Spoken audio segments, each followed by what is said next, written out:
Hello നമസ്കാരം. അങ്ങനെ 2 ദിവസമായിട്ട് നമ്മുടെ വീട്ടിലെ കല്യാണം തകൃതിയായി നടന്നുകൊണ്ടിരിക്കുകയായിരുന്നു. കല്യാണമൊക്കെ കഴിഞ്ഞു. ഇന്ന് റിസപ്ഷൻ ഡേ ആണ്. കല്യാണം കഴിഞ്ഞ നെക്സ്റ്റ് ഡേ ആണ് ഇന്ന് റിസപ്ഷൻ ഫിക്സ് ചെയ്തത്. അതുകൊണ്ട് എല്ലാവരും കൂടി റിസപ്ഷന് പോകാനുള്ള തയ്യാറെടുപ്പിലാണ്. ഡ്രസ്സിങ്ങൊക്കെ കഴിഞ്ഞതിന് ശേഷം ഒരു ഫോട്ടോ ഷൂട്ട് മസ്റ്റാണല്ലോ. അപ്പോൾ കുട്ടികളുടെയും അമ്മയുടെയും എല്ലാവരുടെയും ഫോട്ടോസൊക്കെ എടുത്തുകൊണ്ടിരിക്കുകയാണ്.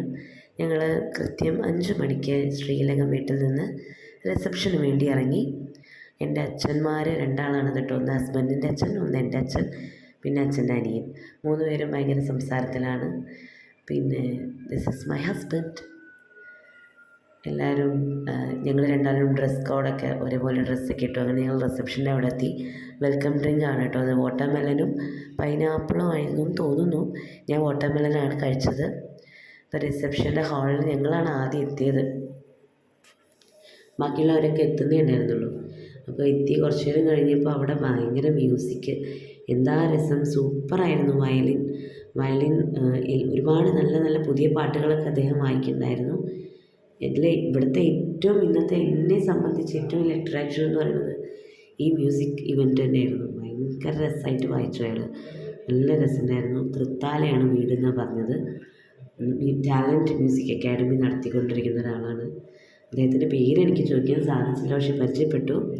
പേര് ചോദിക്കാണ്ട് എന്ത് പരിചയപ്പെടില്ലല്ലേ. അപ്പോൾ അദ്ദേഹത്തിൻ്റെ മ്യൂസിക് അകമ്പടിയോടുകൂടിയാണ് അമ്മുവും വൈശാഖും വേദിയിലേക്ക് കടന്നു വന്നത്. നല്ല ബ്യൂട്ടിഫുൾ ആയിരുന്നു അവരുടെ വെൽക്കമിങ്. നല്ല ഭംഗിയുള്ള ഡ്രസ്സായിരുന്നു അമ്മു ഇട്ടത്. നല്ല രസമുണ്ടായിരുന്നു 2 ആളെയും കാണാൻ. സുന്ദരനും സുന്ദരിയായി ഉണ്ടായിരുന്നു. ബ്യൂട്ടിഫുൾ. ഇങ്ങനെയൊക്കെ ഇതൊക്കെ ഇത്രയും ഭംഗിയായിട്ട് ആഘോഷിക്കുന്നത് കാണുമ്പോൾ തന്നെ സന്തോഷം. പിന്നെ ഫുഡ് കഴിക്കലായിരുന്നു. അവിടെ അനിയത്തിയും ഹസ്ബൻഡും അമ്മയൊക്കെ ഫുഡ് കഴിച്ചുകൊണ്ടിരിക്കുന്നു. അങ്ങനെ റിസപ്ഷനൊക്കെ കഴിഞ്ഞ് ഞങ്ങൾ തിരിച്ച് വീട്ടിലെത്തി. ഇനി നാളെ രാവിലെ സ്കൂളിലേക്ക് പോകണം. അപ്പോൾ അതിന് ചോറ് വേണം. എന്നാൽ ചോറ് തിളപ്പിച്ച് വെക്കാമെന്ന് വിചാരിച്ചു. ഞാൻ സ്കൂളിലേക്ക് പോകുന്ന തലേ ദിവസം രാത്രി ചോറ് തിളപ്പിച്ചിട്ട് റൈസ് കുക്കറിൽ ഇറക്കി വെക്കുകയാണ് ചെയ്യാറ്. അതാണ് ഏറ്റവും സുഖം. രാവിലെ നേരത്തെ എഴുന്നേറ്റ് ജോലിക്ക് പോകുന്നവർക്കൊക്കെ ഇത് വളരെ ഈസിയാണ് കേട്ടോ അങ്ങനെ ചെയ്യുന്നത്.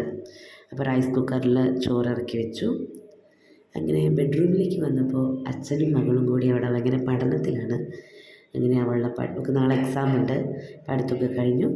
അങ്ങനെ ഈ ദിവസവും അവസാനിച്ചിരിക്കുകയാണ് സുഹൃത്തുക്കളെ. ഇഷ്ടപ്പെട്ടാൽ ലൈക്ക് ചെയ്യുക, ഷെയർ ചെയ്യുക, സബ്സ്ക്രൈബ് ചെയ്യുക. Good night.